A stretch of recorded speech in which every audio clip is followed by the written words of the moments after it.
So we are living in 21st century and क्या domestic violence जो पहले के ज़माने में बहुत ज़्यादा एग्जिस्ट करता था, क्या वो अभी भी एग्जिस्ट करता है? आप जिस तरह से शादियां टूट रही हैं, चाहे वो अरेंज हो या लव हो, वो टूट रही हैं, तो हमें सोचना चाहिए कि अरे क्यों इतना हो रहा है। मेरी डॉटर है तो मैंने गर्ल चाइल्ड को बर्थ दिया, तो इसमें कोई मेरी तो गलती नहीं है। आप उस चीज के लिए भी बंदे को मेरे हस्बैंड का मुझ पे काफी बार हाथ उठा है और हाँ, काफी बार हाथ उठा है। शायद शादी के 1-1.5 साल के बाद ही उन्होंने मुझ पे हाथ उठाया था।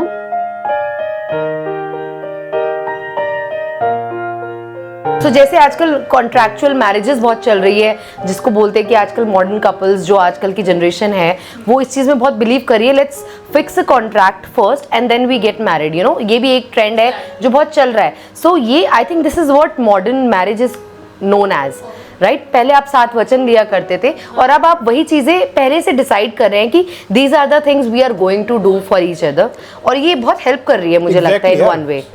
इनफैक्ट चेंज, आप बोलते हो ना कि भाई हमें बदलाव नहीं चाहिए, चेंज, राइट? या चेंज इज नेचर। एग्जैक्टली, सब बदलता है यार, बिल्कुल, मौसम बदलता है, बिल्कुल बिल्कुल, है ना, मौसम बदलता है, हमारी ज्योग्राफी बदलती है, हमारा जो एक स्ट्रक्चर है वो बदलता है। True. आप देखो कि कभी ये मौसम, कभी वो मौसम। आप पहले हिमालयास यहाँ नहीं थे, वो कहीं और थे, है ना। धीरे धीरे टाइम के साथ यहाँ पे अर्थक्वेक्स आए, कुछ भी आए, वो एक बना, ठीक है। तो हर चीज़ अलग है। अगर आपकी ज्योग्राफी चेंज हो रही है विद टाइम, आपका कल्चर चेंज हो रहा है, आपका रहन सहन, खाना पीना, आपका टीवी चेंज हो रहा है। इनफैक्ट आपका टीवी इतना पतला हो चुका है इस टाइम में, पहले इतना मोटा टीवी था, राइट? तो हर चीज चेंज हो रही है, change is everywhere. And instead कि आप चेंज को अपोज करो, आप चेंज को गल लगाओ। You should embrace change. Change तो एक नेचर का पार्ट है, बिल्कुल बिल्कुल। एंड अगर कुछ प्रथाएं हैं, कुछ चीजें हैं, उनमें चेंज आ रहा है, तो आपको समझना पड़ेगा क्यों, क्योंकि लोग बदल रहे हैं, right? And same with the thing marriage as well, कि अगर मैरिज की चीज़ों में, जैसे कि जो 7 वचन हैं, जो चीज़ें हैं, उनमें भी लगता है कि नहीं भाई कुछ और चीज़ें होनी चाहिए ऐड, तो why not, we should talk about this. हमें बात करनी चाहिए कि हाँ भैया, अगर आपको लगता है कि फ्यूचर में जिस तरह से डाइवोर्स रेट बढ़ रहे हैं इंडिया के अंदर, बिल्कुल, है ना, जिस तरह से शादियां टूट रही हैं, चाहे वो अरेंज हो या लव हो, वो टूट रही हैं, तो हमें सोचना चाहिए कि अरे क्यों इतना हो रहा है। कहीं ना कहीं शायद जो जनरेशन है वो चेंज हो चुकी है, जो औरतें हैं, जो लेडीज हैं, फीमेल हैं, वो चेंज हो चुकी है, उनकी सोच, उनकी जॉब। तो हमें कहीं ना कहीं उन चीज़ों को ध्यान रखते हुए जो प्री मैरिज चीज़ें होती हैं, मतलब कॉन्वर्सेशंस कह लो या फिर कुछ भी कह लो, वो हमें उनमें कुछ ना कुछ एड ऑन करना पड़ेगा, बदलाव करना पड़ेगा, ताकि वो थोड़ा लगे कि हाँ भैया ये थोड़ा सा ड्यूरेबल रहे। वरना तो भैया ट्रेंड बन जाएगा कि शादी डिवोर्स, सेकंड मैरिज डिवोर्स। जैसे यूएस में अब you can talk about Tom Cruise, you know Tom Cruise, right right, 3 शादी हो रखी है उसकी, एग्जैक्टली।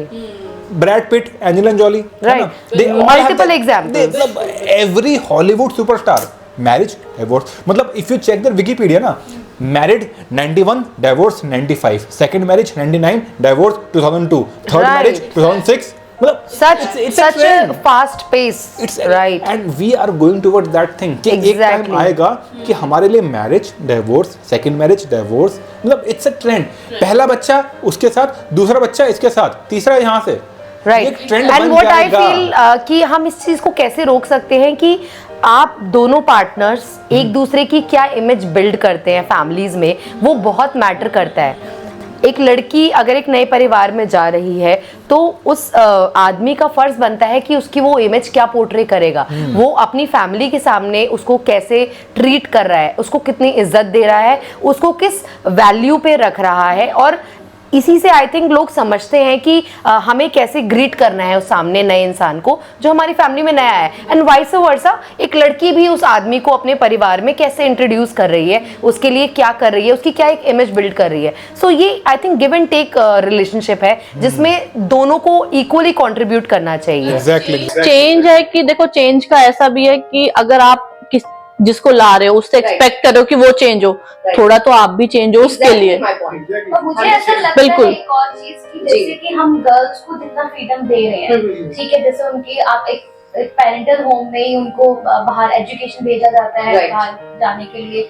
आपके घर में सूट्स के लिए नहीं बोला जाता, आप कुछ भी पहन सकते हो।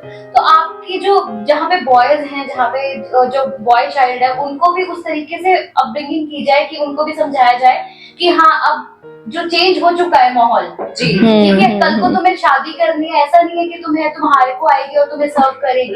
तो उसको भी हमें सिखाना चाहिए। जो मदर का एक रोल रहता है कि जो बॉय उनका जो चाइल्ड है, उसको भी उनको समझाए कि हाँ ठीक है, कल को तू किसी से शादी करेगा तो वो तेरा नहीं करेगी, तुझे भी उसका करना पड़ेगा। Exactly. The main thing is that ना कि म्यूचुअल रिस्पेक्ट। हाँ, बिल्कुल, बिल्कुल। अभी क्या होता आ रहा है ना, कि Human वो being. आएगी और तेरे को करेगी। हमें घर में एक नौकरानी आ रही है कहीं ना कहीं, नौकरानी आ रही है जो तेरी सेवा करेगी ना। सेवा करेगी। पॉइंट इज दैट कि भाई every we are in fact I tell you one thing, घर का एक चौकीदार भी है, एक स्वीपर भी है, you have to respect that person as well. Exactly, चाहे वो किसी कंपनी का सीईओ हो या वो गेटकीपर हो, इंसान 100%. इंसान होता है। 100%. Respect humans, right? And same with चाहे वो लड़का हो या लड़की हो। अब जैसा कि उन्होंने बोला था अभी कुछ टाइम पहले कि एक म्यूचुअल रिस्पेक्ट, इज्जत क्या बोलती, तो एक लड़की के केस में लड़की किसी लड़के के साथ अगर जुड़ रही है तो वो अपनी इज्जत उसको दे रही है कि भाई बिल्कुल। मेरी इज्जत तेरे पास है, बिल्कुल। इसको संभाल के उसको प्रिजर्व करना उसका काम है। ये बिल्कुल, अब ये That हमारे respect. पुराने मुहावरे हैं कि इज्जत लूट ली। हम इज्जत क्यों बोलते हैं? क्योंकि इज्जत ही होती है लड़की की मेन, है ना, बिल्कुल। और वो किसी के हवाले करती है। Right. तो उसका एक फर्ज है लड़के का कि वो उसको संभाल के रखे in terms of everything, and same with the girl as well. मतलब इट डजंट मैटर कि आप उसके बारे में क्या बातें बोल रहे हो, True. मेक श्योर कि उसकी एक सोसाइटी में, आपके परिवार में रिस्पेक्ट बनी रहे। बिल्कुल। Same with girl as well कि अगर जो लड़का है वो लड़की के घर जा रहा है तो उसको वो एक स्टेटमेंट मिले कि भाई ये बहुत अच्छा इंसान है, चाहे अकेले में पति पत्नी कितना भी लड़ाई करें, कलेश करें, बट लेकिन दुनिया के आगे उन्होंने एक दूसरे की एक रिस्पेक्ट, एक इज्जत मेंटेन कर रखी है। वो बहुत जरूरी है। बिल्कुल बिल्कुल बिल्कुल। वरना अगेन जैसे कि आपने कहा था third person, the moment third person enter करेगा, क्योंकि अगर आप सामने वाले को दिखा रहे हो कि यार वो रिस्पेक्ट नहीं है, लोग कमेंट करेंगे। Right. The moment people comment करेंगे, एक विंडो ओपन होती है जहाँ पे वो डिस्ट्रक्शन कह लो, कुछ भी कह लो, वो शुरू होता ही है। बहुत जरूरी है। वो बहुत शुरू हो गया तो फिर तो वो बढ़ता रहेगा। तो उसको आप दो लोगों में ही रखो। एक कमरे की जो होती हैं बातें दो लोगों की, बोलते हैं ना, चार दीवारी में रहनी रहनी चाहिए। तो वो उसका बहुत जरूरी है। वो बहुत जरूरी है। दो लोग जो उस और दोनों के एक लिए प्रॉब्लम का सोल्यूशन निकाल सकते हैं ना, वो तीसरे बंदे के एंटर करने से नहीं हो पाएगा। तीसरा Exactly. बंदा सिर्फ फेवर कर सकता है, फेवर वो भी किसी एक पर्सन को। वो Exactly. तीसरा बंदा किसके ज्यादा क्लोज है। बिल्कुल it the person can favour girl as well, बिल्कुल। The person can favour boy as well, Exactly. Depend कि वो किसके क्लोज है। तो वो तीसरा बंदा न्यूट्रल हो ही नहीं सकता। हो ही नहीं सकता। लड़का अपनी माँ को बोलेगा तो वो लड़के को फेवर करेगी, लड़की अपनी माँ को बोलेगी लड़की को फेवर करेगी। मतलब मेजॉरिटी ऑफ केसेस में, मेजॉरिटी ऑफ बिल्कुल। केसेस में, है ना, तो वो इक्वल हो ही नहीं सकता। तो इट्स बेटर कि आप आपस में ही सुलझाओ। राइट। तो we are living in 21st century and क्या डोमेस्टिक वायलेंस जो पहले के ज़माने में बहुत ज़्यादा एग्जिस्ट करता था, क्या वो अभी भी एग्जिस्ट करता है? आप इस पे थोड़ा सा मुझे बताइए सुगंधा। हाँ जी, बिल्कुल करते हैं। ओके, सो आपका कुछ पर्सनल लाइफ एक्सपीरियंस है इस चीज़ के ऊपर, आप कुछ शेयर करना चाहते हैं?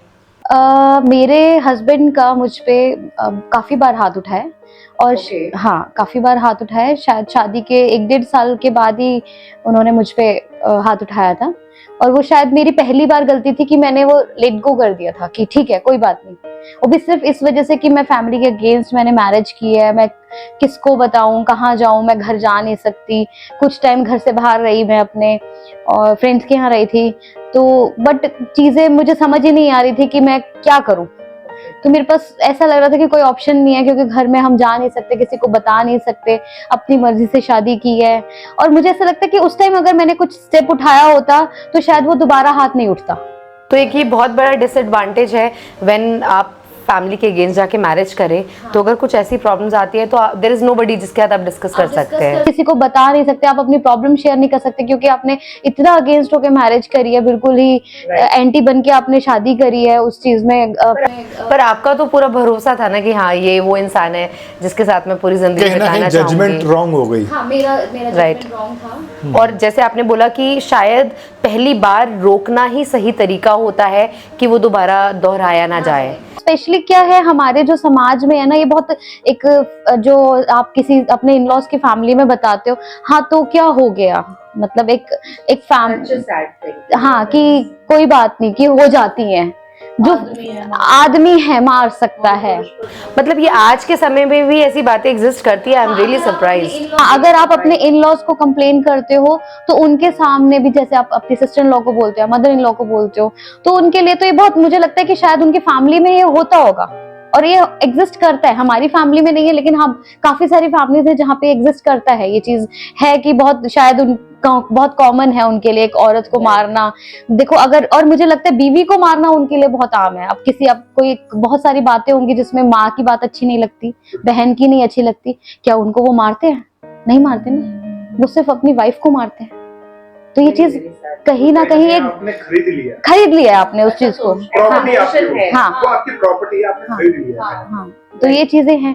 और दूसरा, डोमेस्टिक वायलेंस सिर्फ मारना ही नहीं, आपका मेंटल, आपको टॉन्ट करना, आपको मेंटली परेशान करना, आपको किसी चीज पे आपको बार बार टोकना, तो ये चीजें कहीं ना कहीं ये भी एक डोमेस्टिक मेंटल चीज़ों को लेके जैसे आप बता रहे हो, मतलब किस तरह की सिचुएशंस क्रिएट होती हैं जो बहुत मतलब मेंटली टॉर्चर करती है। सपोज कोई आप आए हो थके हारे, आप काम नहीं कर पा रहे हो, आपने ठीक है, आप पूरा दिन आप वर्किंग है, मेरा बिजनेस है जैसे कि, तो उसमें बहुत सारे ये होता है कि हाँ मेरे पास में 10 लोग हैं, मुझे 10 लोगों का सैलरी निकालना है, ठीक है, उनसे काम लेना है, मेरे पास बहुत बर्डन होता ही है, वर्कलोड होता ही है।